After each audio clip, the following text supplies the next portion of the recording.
Once again, welcome back to the program. ਅੱਜ ਦੇ segment ਵਿੱਚ ਅਸੀਂ ਸਰੀ ਫਸਟ ਤੋਂ ਆਏ ਹੋ ਸਾਡੇ ਦੋ ਮਹਿਮਾਨ ਜਿਹੜੇ ਕਿ ਕਾਉਂਸਲਰ ਦੇ ਪਦ ਵਾਸਤੇ 15 ਨਵੰਬਰ ਨੂੰ ਜੋ ਚੋਣਾਂ ਹੋ ਰਹੀਆਂ ਨੇ ਉਸ ਵਿੱਚ ਅੱਗੇ ਆ ਰਹੇ ਨੇ ਜੂਡੀ ਵਿਲੇਨਿਊ ਅਤੇ ਨਾਲ ਹਨ ਉਹਨਾਂ ਦੇ ਵੇਰਾ ਲਫਰਾਂਕ। ਇਹ ਦੋਨੋਂ ਹੀ ਉਮੀਦਵਾਰ ਜੋ ਹਨ ਜੂਡੀ ਦੇ ਕੋਲ ਤਾਂ 25 ਸਾਲ ਦਾ ਐਕਸਪੀਰੀਅੰਸ ਹੈ ਬੀਇੰਗ ਇਨ ਦ ਕਾਉਂਸਲ, ਲੇਕਿਨ ਜੋ ਵੇਰਾ ਹਨ ਇੱਕ ਨਵੇਂ ਉਮੀਦਵਾਰ ਹਨ। ਆਓ ਇਹਨਾਂ ਕੋਲੋਂ ਜਾਣਕਾਰੀ ਲੈਂਦੇ ਹਾਂ ਕਿ ਇਹ ਐਜ਼ ਅ ਕਾਉਂਸਲਰ ਕੀ ਕੁਝ ਕਰਨਾ ਚਾਹਾਂਗੇ।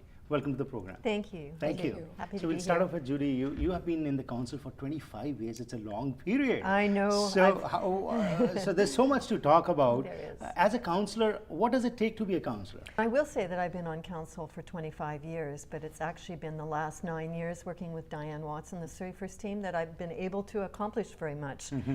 Beforehand, there was always blockages. It was sort of like rolling a ball up a hill and not getting to the top. Right. So I've felt very excited. Mayor Watts empowered all of us individually to do what we wanted to do. So we were able to set up the Surrey Homelessness and Housing Society and Foundation. I've been able to set up the cultural development and public art policy. We now have over 60 public art pieces in the city. Right. And we have much stronger environmental legislation to Right. protect our sensitive green spaces. So I'm proud of that record. And I've really enjoyed working with Vera LeFranc because she's been the executive director of the Surrey Homelessness and Housing Society. We've worked together for 7 years. Right. And our society has given almost $2.8 million to projects and programs in the city for homeless and for people at risk of homelessness. And so we're proud of that record. We have people now contributing to the fund because we believe what they're doing. Right. And I just want to see the city continue to move forward. We have issues and there are concerns in the community. And we'll be talking about that because Thank you have you. so much of experience to sum it up in such a short time would be difficult. Thank you. Nevertheless, Vera, like Judy has mentioned, you were working with the Homelessness Society.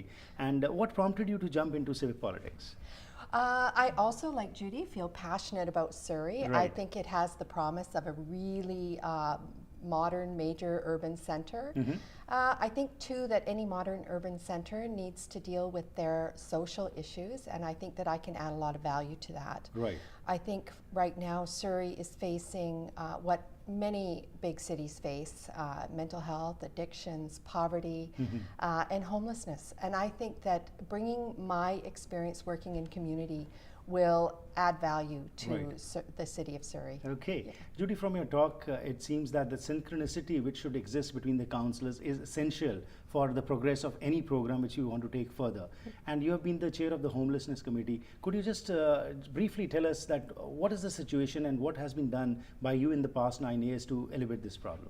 Well, as I mentioned, that we did set up the Housing Society, and that's been very helpful, but we also have very strong social policy, and the city has partnered with BC Housing, and we have been able to give land and a reduction on development cost charges, so BC Housing could build a capital project and provide the operating costs.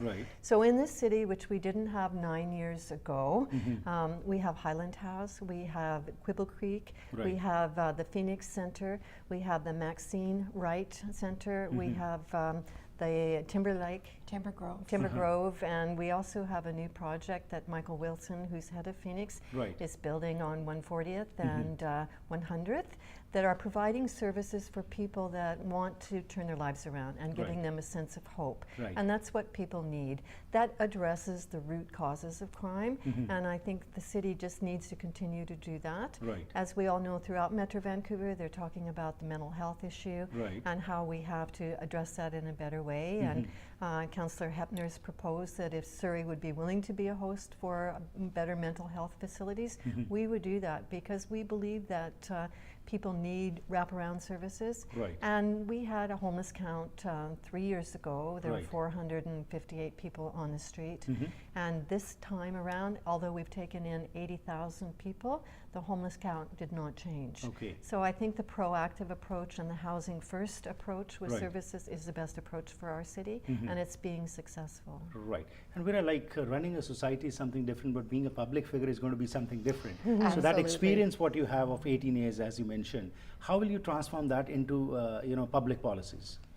I think from my perspective, the public policies have been the most important driver to change in our city. I can see how public policy will really create an environment where the good work can get done. I'm thinking now about the poverty reduction strategy that the City of Surrey adopted in 2012. Right. Out of those strategies, that policy decision, lots of good work has happened, and it also allows us as city councillors to advocate for our community to Right. senior levels of government. I really think that there's an important place for the City of Surrey in that social policy Right. and making a difference in our community. And Judy, you have been the chair of the cultural committee also. I And when we have. talk about culture, you know, there are diverse cultures over here. But along with that, that cohesiveness, that Exactly. integration with each other is also essential. So you being a veteran councillor, what do you feel? What needs to be done that we just don't remain in our cocoons and we come out, integrate with each other? Well, I think the city over the last 9 years has really promoted people enjoying themselves at festivals for families. Right. And they're free festivals because we have a third of our population under 19. People can afford to go because it's free. Right. And so we've had the Canada Day Festival, we've had the Winter Festival, we've had the Fusion Festival, we've had a number of festivals that have brought groups together. Right. And I would say through the Surrey Arts Centre, there's been a number of performances that have showcased the talent. Our city's also put together arts and heritage Right. marketing plan. We're bringing more and more people into the city to showcase what they do. Right. And we're mapping that on our city website.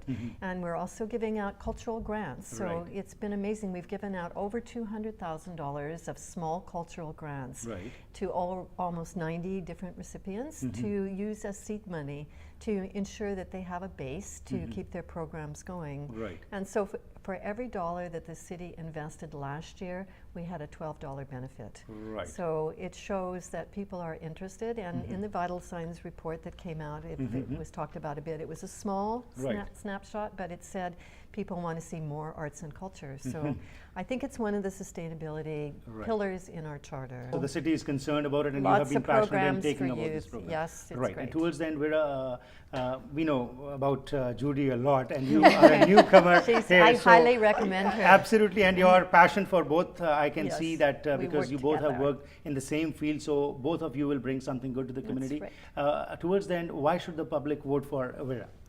I think the public should vote for me because I care deeply about the city. I have a passion for crime reduction through being caring and getting at the roots of crime.